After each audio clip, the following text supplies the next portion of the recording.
Hello, everyone. This is Joel Daniels with KSN Property Management coming to you from our luxurious virtual headquarters. This is another in our series of videos on tips and tricks to help all of the do-it-yourself landlords out there to help you avoid making some mistakes, some of these mistakes that we've had to learn the hard way over the years. In this video, we're going to be talking about the importance of performing inspections on your property. We're going to talk about how you need to do that and maybe give you some suggestions on products that potentially might be able to help you. But it's very important to do a detailed move-in inspection on your property before a tenant moves in. Just to keep everyone honest, it's very important that you thoroughly document the condition of the property as it was when the tenant moves in. Because when the tenant moves out, you're going to want to do another detailed move-out inspection, and you can potentially charge the tenant for any damage beyond normal wear and tear. And so those are the two most important inspections for you to do as a landlord is a move-in inspection and a move-out inspection. You also want to do some periodic inspections while the tenant is there, again, just to keep everyone honest and to make sure that the tenants are taking care of the property. And if there's any potential issues that are going on, hopefully you can take note of those and get those dealt with early on. Couple things about your periodic inspections. One of the things that we found here at KSN Property Management is that an awful lot of the time, tenants won't tell us about maintenance issues until we actually show up to do an inspection. So, a lot of times when our inspection assistant is out doing a periodic inspection, just to make a quick check on the condition of the property, that's when the tenants will start telling her, oh, by the way, this isn't working or that's not working. And I don't know why they do that, but a lot of times they won't tell us about maintenance issues until we actually show up. One thing that's important to note about doing a periodic inspection is you don't want to do them too often. You certainly don't want to go by every month because that could be considered invading the tenant's privacy. You do have to respect their right to quiet enjoyment of the property. So here at KSN, we typically just do a semi-annual inspection. We do sometimes do them a little more often if they have pets, but you really don't want to do it too often. You don't want to invade their privacy.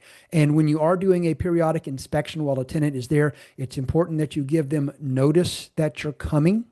You can't just bust in on a tenant by surprise. You have to give them notice. Here at KSN, we typically try to give our tenants at least 24 hours notice. And this is a point where I want to remind you, I'm not an attorney. I can't give you legal advice.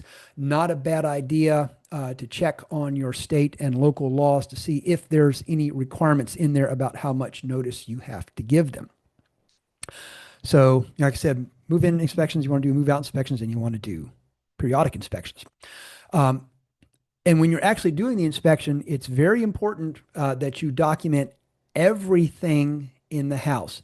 Don't just focus on the things that you have issues with when you're doing the inspection. You want to make sure that you document everything because like I said earlier, you're going to be doing a move-out inspection. And if you want to hold a tenant responsible for damage beyond normal wear and tear, it will really help if you've got some evidence showing that whatever it is that you're claiming was not damaged when they move in. Like, for example, if you're going to hold a tenant responsible for patching and painting some holes in, say, a living room wall where they had a TV mounted, it'll help you make your case and overcome tenant objections if you have something showing that the wall did not have any holes in it when they moved in.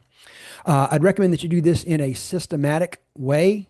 Start on the outside of the house, do the front of the house, back of the house, the sides of the house, and then as you go inside of the house, just kind of take the house one section at a time, maybe do the entryway, and then just go room by room throughout the house, documenting the condition of each individual room. And when you're in a room, like I said earlier, you want to make sure that you document everything. So you want to look down at the floors, you want to look up at the ceilings, you want to look around at the walls. If there are any windows, make sure that you check the condition of the windows, make sure that the windows are working, the locks are working, the windows, the sashes go up and down, the blinds are working. If there's a closet, if it's a bedroom, look inside of the closet. If there's any drawers, like if you are in a bathroom or a kitchen, look inside of the drawers, look inside of the cabinets, look inside of the tub. In the kitchen itself, you want to make sure you look inside all of the appliances. Look inside the fridge, the oven, the microwave. Make sure all of that is properly cleaned, because think about it from an incoming tenant's perspective. When somebody moves in, they're going to want it to be clean. So it is reasonable to expect the tenant to leave it properly cleaned. Some other little odds and ends. Inside of the refrigerator, make sure that you have photographs showing all of the drawers and all of the shelves that are inside of the refrigerator, because if any of them are missing, then you can potentially hold the tenant responsible for that. And at this point, you want to talk a little bit about, or we're going to talk a little bit about what's considered to be normal wear and tear. This is a good point to remind you of something that I've mentioned in some of my videos in the past. I always like to refer people to a hitman. The last thing, according to urban legend, the last thing a hitman says before he pulls the trigger is it's nothing personal. It's just business. That's one thing you got to keep in mind here, particularly for someone who was living in the house prior to renting it. They tend to take it personally, and they think, oh, it's my house. It's my house. It's very, very special. Just remember, you need to not take it personally, and just think about it as a business matter. So some of the things that would not be considered normal wear and tear is there's probably going to be some smudging on the walls, particularly around where you have door handles and light switches. Certainly you could expect a tenant to wipe those areas down, but you're going to see some wear and tear on that. You're going to see some fading on the paint. You're going to see some fading in the carpet. You might see some stretching of the carpet. When carpets get old, they tend to stretch out and you start getting some wrinkles.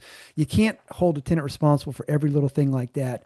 But on the other hand, if there's holes in the wall, that's something that you can certainly hold them responsible for. At KSN, our standard is that any hole in the wall that's larger than a pinhole size needs to be patched and sanded and painted.